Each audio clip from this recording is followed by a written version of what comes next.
Nu, mēs atrodamies šeit, man vecāku Annas un Mārtiņa Zaura mājās Stūrīšos. Nu, šajās mājās, kā jūs redzat, ir liela koks auguši, bet šeit 20. gadā, tā bija līdzena zeme, tās 3-stūrains gabals, 15 hektāru, un tad mēs izlozījām, man deva vilkt to lozi, izlozēja šo 3-stūraino gabalu un nosauc vēlāk par Stūrīšiem.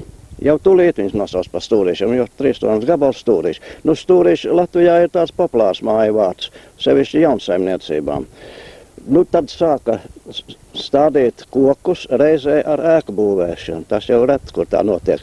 Bet šeit uzbūvēja istabu, tad Laidara, šī klēdze bija Malkšķūns. Tos visus sāk būvēt, un arī šie koki ir izauguši ļoti lieli tagad.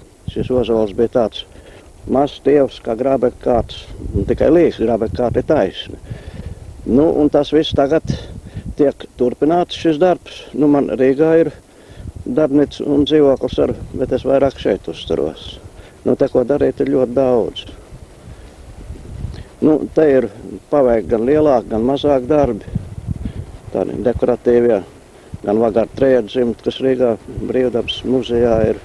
Tas ir no tām saknēm, tādiem, jā? No māzariem patiesībā. Tieši no saknēm tā nav, bet māzaru koku izauguma māzari, no tiem ir veidot. Tā kā tur divi autori ir Daba un es arī. Nu, es jau strādāju dažādos materiālos, gan kokā, marmorā, porcelānā. Man daudz darbi, tā kā man interesi ir par ļoti dažādiem materiāliem. No kura gada jūs esat pilnīgi pats saimnieks šajās mājās? Nu, tagad no 70. gadiem, apmēram, kad arī māte nomira.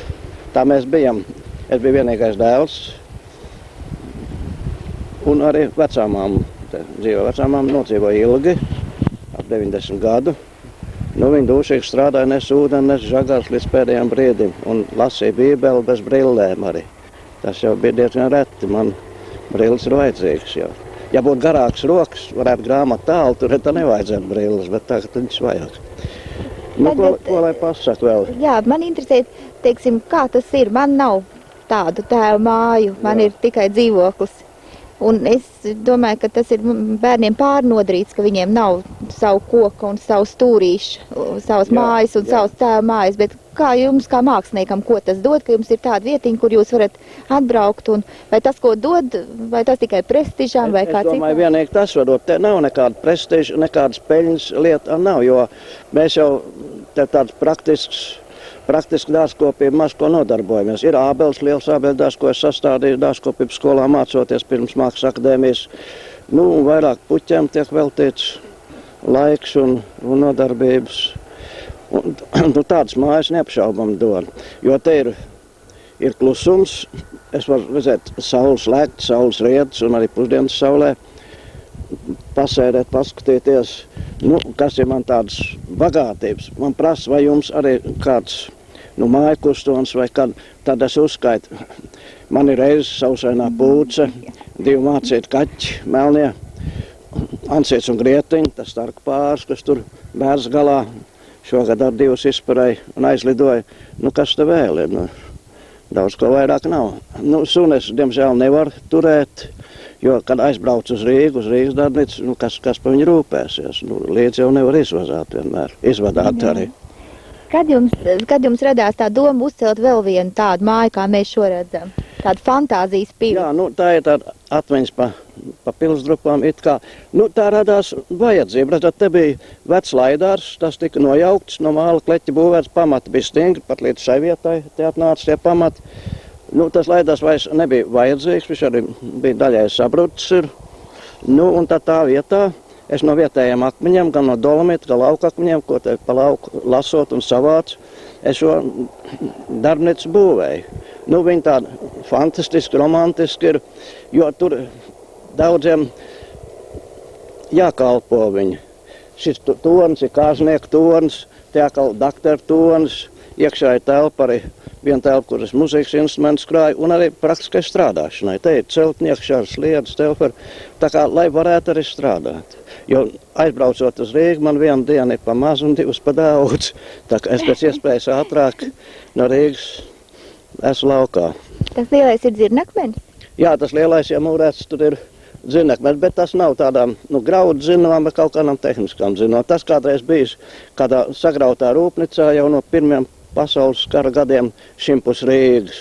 Nu tad man kolēģis tos bija telniecis, bija aizveduši, domādams kaut ko izskalt, beigās viņas to nodomu atmet un es iemūrēju tur tajā dzirnakmeni. Tā kā dekoratīvs tāds skaists elements. Nu, liela dzirnakmeņa kolekcija jau ir Imantam Ziedonim, rakstniekam un telniekam Kārlim Baumanim. Tiem ir varens dzirnakmeņas kolekcijas. Man jau nav daudz šis un te vēl daži mazākie, speciāli es jau tā viņus nekolekcionēju. Un kur tagad Ļeņina pieminekli liksiet? Nu, Ļeņina pieminekli es jau nelikšu nekur, es viņu nevadīšu tev stūrīšiem. Jo, redzat, te jau arī tas laukums ir mazs, tā bija domās tur kaut kur novietot, bet, nu, tā kā es balsošanā tikai paliku viens pret pārējiem 3 ģimenes locekļiem, tā kā viņi saka labāk, lai paliek turpat, kur viņš ir. Tā kā, bet, nu, ziniet, es domāju tā, kad nu, valdnieks, vadoņš, ķēzars un arī dumpinieks, kad viņus vajag novietot, saglabāt vai nu muzeju skapjos, ja vitrinās.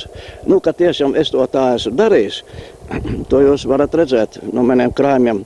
Skaistā Katrīnas otrās gleznu portrets, Rundāls muzejā Bīrona portrets, tur ir, nu, kas vēl, nu, tagad Dobels muzejām, jeb arī Ulmaņa mājām, es tur dāvināšu kaut kā Ulmaņa skaistu gleznoto portretu. Nu, var parādīt, jums arī ir arī Bismarka portretu, tāpat arī dumpinieks Pugačovs, tādas portretus, nu vēl dažādas. Arī bēdīgi slavenā Bērija portretu Daugavpils vēlēšana iecirknī, pa kuru viņi balsoja kādreiz kā pa Grūzijas tautas varano dēlu. Nu, arī tāds portrets, nu, protams, kā vēlēšana plakāti, ne jau gleznojums. Tā kā es saku, tiem vieta ir nonāk pamazam muzejos, lai nākošās paudzes redz, kādi izskatījās šie visi varoņi, vadoņi un nevaroņi. Tā kā, jo tā ir vēsture.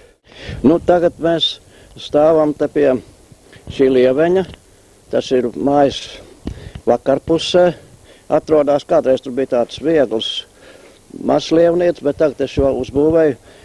Tur ir vecs spriedis, kad 300 gadu kopējais vecums viņām. Un tur ir tēloti 3 latvieši tie galvenie dievi. Pērkons, Laima un Māra. Nu, un šeit uz Māras tā staba. Tas tā kā sauļoties staba apmēram senieka bija. Tur ir lielvārds josta. Fragments no mūsu tās lielvārdas jostas. Nu, es viņu izvēlējos tajā 1971. gadā. Tajā laikā pa lielvārdas jostu neviens neinicējās. Viņus tikai varēja atrast latviešu rakstos, tur, kur bija viņas attēls. Nu, man viņi patīk tādēļ, ka tur neatkārtojās. Neviens raksts, viss turpinās un kaut kas jauns. Un tādēļ arī Ans Sepners un arī Igauņi tas pētnieks vai kino viesanē to lielvārdas jostu mēģināja izlasīt, atšifrēt un skaistu filmu pa viņu izveidoja. Bet man jau šeit tas Ansimetri rāda, man 71. gadā jau viņi bija. Tā kā, nu, šis veitvērs, jeb, nu, tas, kā ni pa veranto, negribās saukt, lievens, jā, latviskāk būtu. Nu, tam jumts arī ir dakstiņi, kā visai tai vecajai ēkai, tie senie dakstiņi, kuriem var uzticēties, jo tie neplīs, nesabrūk jau pār pa 100 gadu vairāk, ja viņi kalpojuši uz kādiem jumtiem kaut kur. Kad jūs sākāt veidot tādu skulptūru dārzu, kā te ir? Nu, tas jau reizē veidojās, arī mātei patika, nu, tāda dārza un puķis, un tad tas bija vairāk tā aktīvāk, es sāku dārzkopības skolas gados, tas ir 33. gadā, 33. gadā es viņu beidzu, un pēc tam turpinu nepārtraukt tagad arī. Te ir jūs paši tikai darbi vai arī kādu citu mākslinieku? Nē, nu, man jau vairāk patīk citu mākslinieku darbus krāt kā savus. Nu, par to var sacīt, ka tas tā tiešām ir, tā ir mana mākslinieku portretu un pašportretu kolekcija. Tur ir daudz latviešu mākslinieku, nu, Latvijā arī dzīvojošie, daži varbūt nav latvieši. Nu, tā ir liela. Tur latviešu vecie meistari Rozentāls, Purvīts, Jauns Sudrabiņš un Suta romāns, Miesnieks, man meistari daudz arī. Tie ir tajā. Jā, tā kolekcija daudzās izstādēs bijusi, muzejos daudzos un jāturpina viņi vēl ir. Jo mums tā mākslinieku saime jau tagad ir ļoti kupla, daudz ir. Gan telnieki, gleznotāji, grafiķi. Kā jūs izdomājat, kur iekārtot un kā katru skulptūru nolikt? Tā tāda iedvesmas lieta ir vai tā tāda plānošanas lieta? Nu, tur ir tā kā kaķenis tos bērnus, ka nesā riņķī tur un tur meklē vietas, kur nolikt arī ir. Un tā jau tas notiek ar lieliem pieminekļiem ar. Lielos pieminekļus tik viegli nevar pārnēsāt. Nu, tādas sabiedras, es nerunāju par memorāliem pieminekļiem, kapu pieminekļiem, tiem jau zinām vietos jāliek tur un ne citur. Tos nesā riņķī viņu maketus tādus. Tā tas notika arī vietojot arī gan brīvības pieminekļu, gan citus pieminekļus strēlniekiem un arī brāļu kapu vārti Rīgā. Pirmie tie maketi bija no dēļiem, no finieriem, kamēr nonāk pie tā īsto vietu atrod.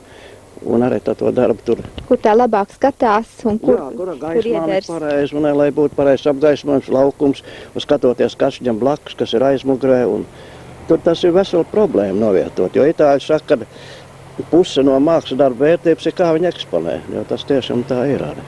Nu, tā saka, vecās mājās ir jūtama to bijušo iemītnieku klātbūtni. Jums ir, nu, jāsaka, tā nav tāda 100 gadu veca māja, jā. Bet vai ir jūtams tas, ka te ir staigājuši tēvs un māte un vecā māte, vai tas? Nu, tas ir labā nozīmē jūtams. Sliktākā nozīmē ir tas, kad rīta pusē, austrum pusē, tai mājai iet garam apmēram metru iekštelpās ļoti nejauka ūdens ādera dzīves, nepatīkam.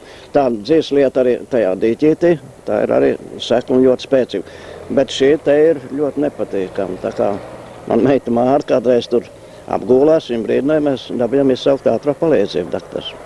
Tā ir tik spēcīga, ka bez rīkstītēm jau var sajust, kad tas strāvojums tā sit pa plaukstām, kas jūt. Tā kā tas tā ir, nu to nezināju toreiz. Tagad veļu laiks, vai veļi apciemo jūs? Nu, varbūt arī, jā. Tā kā, nu, tā jau ir interesanta lieta ar tiem veļiem, un tāpat ar šīs tēmas un šie jautājumi tagad pie mums arī tā tiek legalizēti un pētīt, jo agrāk jau tos nevarēja, bet kad Bulgāņins un vēl viņi, ka bija Indijā, pēc atgriešanās no Indijas, tad jau, var sacīt, ir institūti, kas pētīs šīs biostrāvas un visu māņcību un spokošanos. Nu, šķībīši vēl te nav nolaidušies man stūrīšos, bet izbūvēts ir tas laukums, tas dīķis ar terasēm, ar pakāpiem, kur viņi varētu ierasties. Nu, gan jau kādreiz mēs aprunāsimies. Es tāpēc runāju par veļiem un par tiem seniem gariem, ka nākamo vasaru būs 3x3 nometne Kautsmindē, Saulēnē, un tur būs folkloristi ar tādu tematu tieši strādās, buršana senāk un tagad. Jā, tā kā tas viss būs pie tā klāt. Tur es būtu labprāt klāt. Jūs varat braukt, jā, piedalīties, iemūžināt kādos akmeņos mūsu visas. Jā, ja kokos. Vai kokos. Nu, jā. Nu, tā jāsim pa Kāzniekcei pie Ādama Nievas, garam diplomdarbam. Nu, mēs tagad atnācam par Kāznieku maršrutu pie Ādama Nievas. Te jaunais pāris tiek atvests. Tad es viņam pastāstu par Paradīzi, kad Ādams un Ieva tiek izdzīts no Paradīzes. Un jaunam pārim novēlu pašiem tādu stabilu Paradīzi būvēru, sargāties no čūskām un tā tālāk. Un tā mēs dodamies tālāk uz to Kāznieku torni ar visiem kāzu viesiem. Un tur atkal turpinās tālāk tai plīšanam. Jā. Nu, šeit redzot ir tas brīdis, kad tā čūska piemānīja abus Ādamu un Ievu. Nu, tas jau Bībelē skaisti aprakstīts. Nu, tālāk blakus ir viņu, Ādams un Ieva bija pirmie cilvēki, ko Dievs radīja. Bet tālāk ir arī, kad viņu dēli brauc uz svešām zemēm sievas ņemt. Nu, tad tas dēls ir atvedis vedekli, nu, viņai nav vēl frizūra. Bet, nu, tur redzam visi tie atribūti, arī pavārnītes un krelles un atkal tur ciruvi. Nu, tā. Un aizmugurē tas lielais koks, tā ir bumbiera, sēklaudis. Ļoti garšīgs tās bumbieras, ļoti liela, viņi izaugs, milzīgi liela. Cik daudz kāznieku jums brauc? Laikam jau katru svētdienu pilnu māju. Nē, kā 10 pāri. Es biju spiests atteikt vismaz kādiem 10 pāriem šovasar, jo nevar jau būt vienmēr kāds 3 dienas. Tas prasa izkalt tos vairodziņus un sagatavot, sagaidīt to dienu. Patreiz ir gandrīz 125 vai 130 pāri. Kā tas tā sākās? Tas tā sākās nejauši. Sākās, jo, redzat, tā, domāju, tā tornī nosaukt viņu pa kāznieku torni. Un tad izkaltos vairodziņus, savietas 3 burtus. 3 burti, viņas pirmais, kopējais uzvārds un viņa vārds. Tie 3 burti, tā jāsavī monogrammas veidā, apgūst monogramistu profesiju ar vēl vienu amatu klāt. Man jau patīk, tie jaunie pāri ļoti skaisti. Es jau viņus gan te daru uzmanīgus, kad uz šiem rundāles ozoliem, ka te vēl 2 reizes būs jānostājās sudrabkāzās un zeltkāzās, bet tad viņi vēl veiklāk uzliks kā šajās dienās. Vai brauc arī sudrabkāznieki un zeltkāznieki arī? Jā, ir atbraukuši sudrabkāznieki ar 2 vai 3, zeltkāznieki 1 pāris man tik ir. Tie ārpus kārtas tie jāpieņem ir. Tā kā. Kas tie par kokiem tām krāšņajām lapām? Tie etiķkoki saucamie? Jā, tie saucās etiķkoki. Rustīpini latinis viņus sauc. Viņam skaists sarkans sveķis tāds.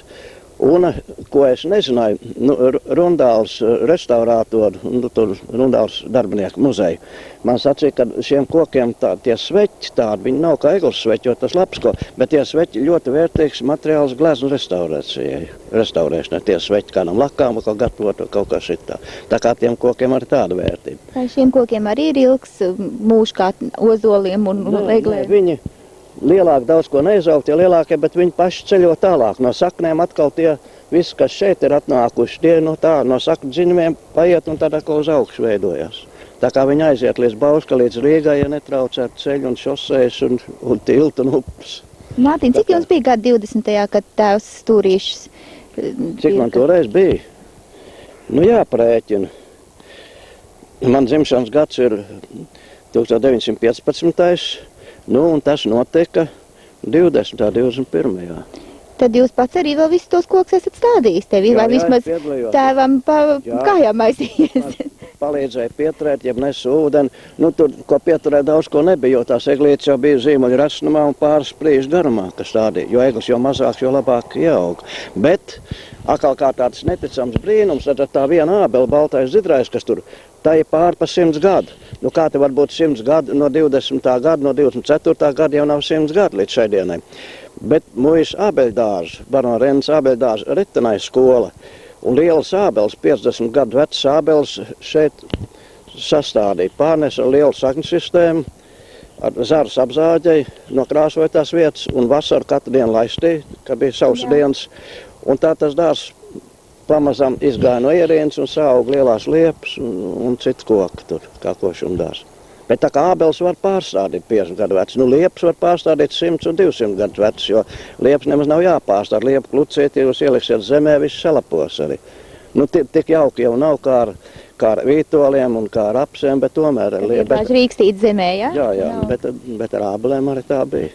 Ja tas pārējais ābeļdārs, kurš šodien būs vairāk kā no 50 gadu vecs, ko es stādīju pēc dārzkopības skolas. Tās ābeles bija tik lielas, kā stāstē, bet vienīgais baltais zidrais ļoti liels, kā stāboli palikuši. Viņam šogad nebija, bet nākošais gadu jūs varēsiet nogāršot. Liels baltais zidrais. Kautsmīndi varēs ēst, jā? Jā, noteikti. Kā jūs tiekat galā ar visu savu saimniecību? Gan ar akmeņiem, gan ar dārzu, gan ar visu? Galā jau te grūti tikt, es tagad netiek galā ar lapām. Katru dienu nobilst vien vairāk. Ar tām ir grūti savākti. Ieceres ir tāds, bet tā es jau savus tāds ieceres realizēju, tā, tomēr realizēju. Arī pēc gadiem ir iedomāts tad un tad, varbūt 20 gadu atpakaļ, bet pamazām tas tiek realizēts. Un vienā ziņā ir slikti, to labi, ka cits jau savus nodomus nestāv, bet es kādreiz stāstu, ne jau kā lielība, bet tad, ja ir pateikts, tas tad arī ir jāmēģina izpildīt. Tā kā tajā ziņā tā plāna izpaušana ir vienā ziņā slikti un vienā ziņā labi. Bet varbūt tā, ka pienāk īstais laiks un tad pats no sevis tas atrisinās un notiek tā, kā domāts, vai ne? Jā. Jo tā, piemēram, laukos pēc zemes aparšanas, kad tagad zem apar rudeņos vai atkal pavasaros, es staigāju grozu un nolasu tos akmeņus mazākos, un tiem nobruģēt ceļus. Šeit, tā kā katrā laikā pie manis var iebraukt ar vissmagāko transportu. Un tie akmeņi jau ir skaisti, viņi salīs slapi, tad redz īsto akmeņu krāsu. Kā jums liekas, kāpēc katrā mājā cilvēki tā nekopja un tā? Varētu taču jebkurš iekārtot savā dārzā. Bet Latvijā ir tik nolaistas mājas kā nekur, jo nav ko salīdzināt ar Lietuvu vai kaut kur citur, jeb ar Eiropas mājām. Nolaistas mājas ir visur, ja viņas ir pamests, bet mums ir arī tas lielais prakticisms, jeb tā taupība. Es neteikšu, ka mantkārība jau latviešiem nav nekāda sevišķi bijusi. Ka tā līdz istabai, līdz logiem gandrīz nostādīja bietēm, ar kartupeļiem un tā, lai izmantot katru gabaliņu zemes.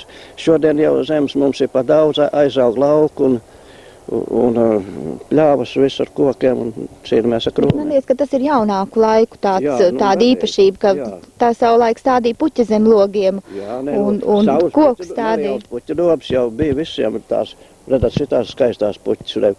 Jaunsudrabiņa mātiņas sauc par riteņspolēm. Un arī es, ka jaunsudrabiņam taisīju to pieminiektu Garkalnē mātei. Tad arī tāda apaļa doba, pats dzejnieks taksnieks vēlējās tā, un tajā iestādīja šitās gaļpiešas, jau riteņspoles. Riteņspoles varbūt tāpēc, ka tās lapas ir apaļas, tā kā riteņs ar tādiem stariem. Man patīk tās vecās latviešu mājas arī tāpēc, ka koks stādīt apkārt. Jā, un tāds tā kā mežam līdzīgs ir, tāds ļoti dabisks viss ap to māju. Un tad, kad es biju tagad Rietumvācijā, tad viņi ļoti norobežojas māju no mājas, bet viņiem ir tādi dzīvžogu stādījumi un nav kaut kā tie vairāk dekoratīvi, bet mums ir kaut kā tādi, tā kā būtu mežā tā māja celta. Man jau arī ļoti patīk tieši ieaudzēt kokos. Bet bija arī tā, kad es būvēju to darbnīcu, es jums parādīju stūrī, kad viena tā lielā liepa bija tik tuvu, kad ar maz atstāja pāris sprīžu, es reiķināju, ka viņa augšu vēl pēc gadiem vietas pietiks. Bet vēja laikā, tāda vētrainākās dienās, tā liepa tik tuvu šūpojās tam mūrējumam, un es tā iebāzu vienu brīdi ķieģeli starpā, un tas ķieģelis sabira miltos. Un es biju spiest to liepu, to, kas tur bija stuvāk, bija saīsnā nozāģēt līdz pašai lejai. Tā kā, redziet, kaut kur Indonēzijā un kaut kur citur tie senie tempi, viņi jau tā ir ievīti koku saknēs un ieauguši. Man liekas, tas ļoti skaisti ir.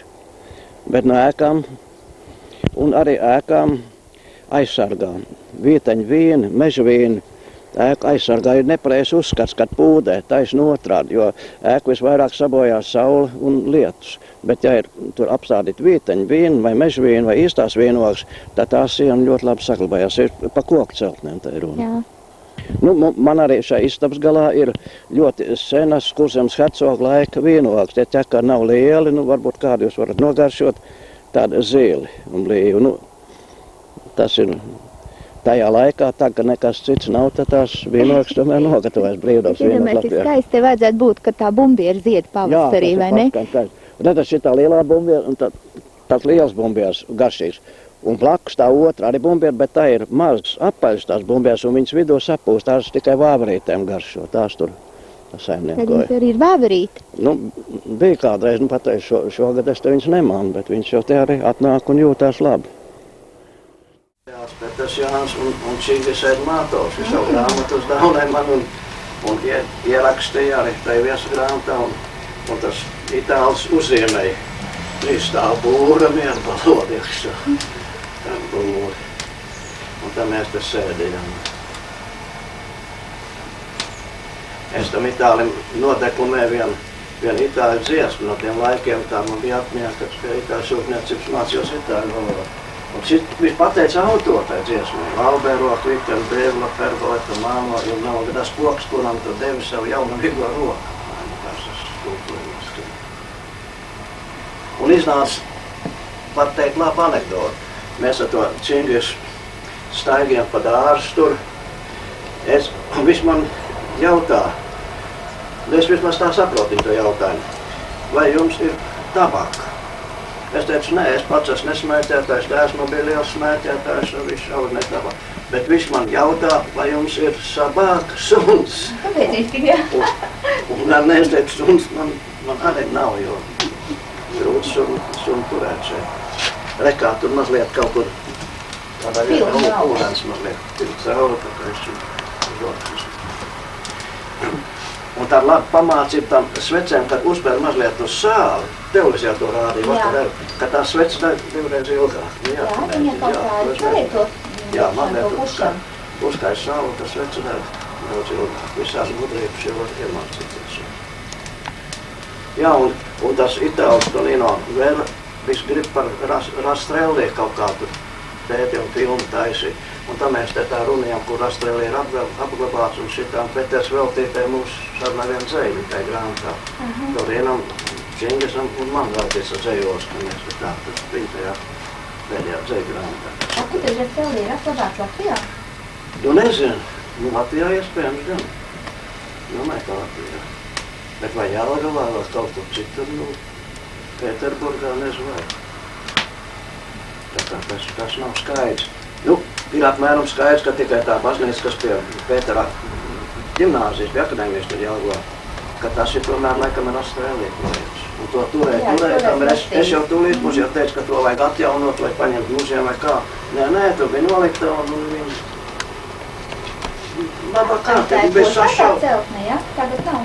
Vēl laikam viņi ir, bet pēc kāra vēl viņi varēja vieglāk sakārtot jums. Bet baznīca laikam tas draudz nebija pareizsīgiem un mūziem ar, jūs jau zināt, kā gāja baznīca vairāk ir izpostīts pēc kara nekā kara laiks. Jā. Tā kā mums tā slinkums un visādi aizspriedumi, aizliegumu un bailes jau nebija postīt, bet bailes bija sargā. Tiem bija jābaidās, kas sargāja kaut ko. Tie, kas kaut ko postīja, demolēja, tie jau tos ar aplausiem saņēma. Ja uzsit uz plecs, maladies.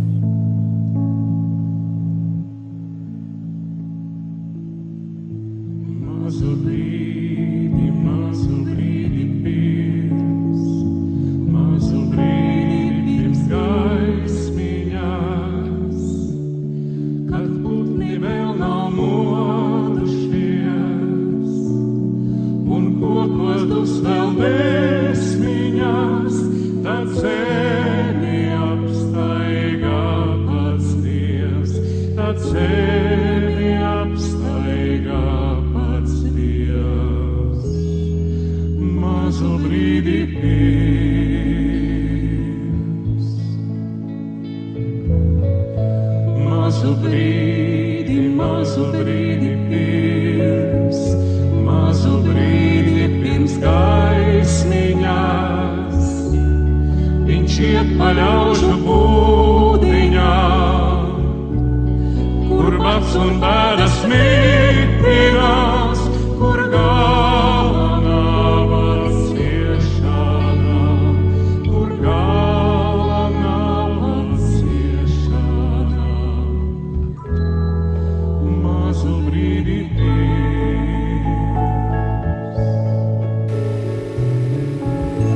mazu brīdi pirms, mazu brīdi pirms gaismiņās, viņš viegli roku lieki man un nožāvētās asaras, kas balus karstus vainus klāj, kas balus karstus vainus klāj. Mazu brīdi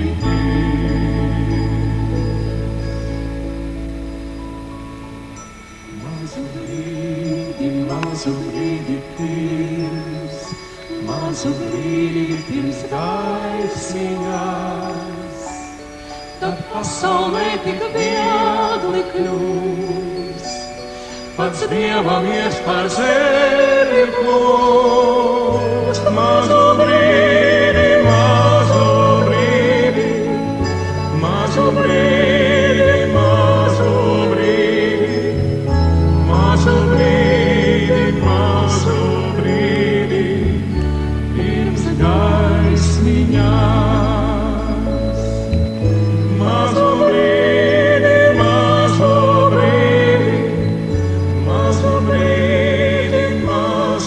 brīdi, mazu brīdi, mazu brīdi, pirms gaismiņās.